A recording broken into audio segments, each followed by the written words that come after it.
গুনাহ করে এই গুনাহগুলোকে সকালে আবার মানুষদের কাছে প্রচার প্রসার করে এদেরকে রব কখনো ক্ষমা করবেন না। পড়েন না নাউযুবিল্লাহি মিন যালিক। কি বুঝলেন ভাই? যদি কারো গুনাহ হয়ে যায়, যদি কারোর কোনো প্রকার পাপ হয়ে যায়, আপনি রব্বে কারীমের কাছে গোপনে পাপ করে গোপনে তওবা করেন।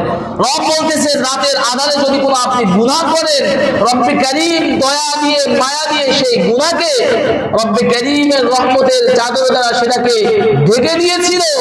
আপনি যখনই সকালে বন্ধুদের কাছে এভাবে বলে বেড়াবেন, এই গুনাহকে আপনি সমাজের মধ্যে প্রচার করবেন, রাসূল সাল্লাল্লাহু আলাইহি ওয়াসাল্লাম বলেন এই ব্যক্তিকে রব্বে কারীম ক্ষমা করবে না। পড়েন না নাউযুবিল্লাহি মিন যালিক।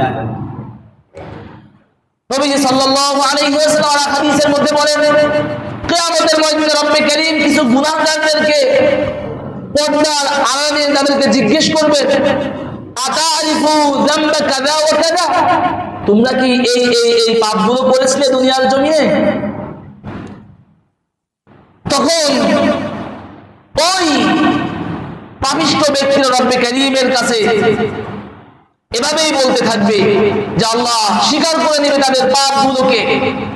এবার রব্বে কারীম তাদেরকে বলবেন তাদের অনেক গোপন এমন ভালো আমল আছে যে আমলগুলোর বিনিময়ে তাদের ডান হাতের মধ্যে আমলনামা দিয়ে তাদেরকে রব্বে কারীম ক্ষমার ঘোষণা দিয়ে জান্নাতের মালিক বানায় দিবেন। পড়েন না সুবহানাল্লাহ।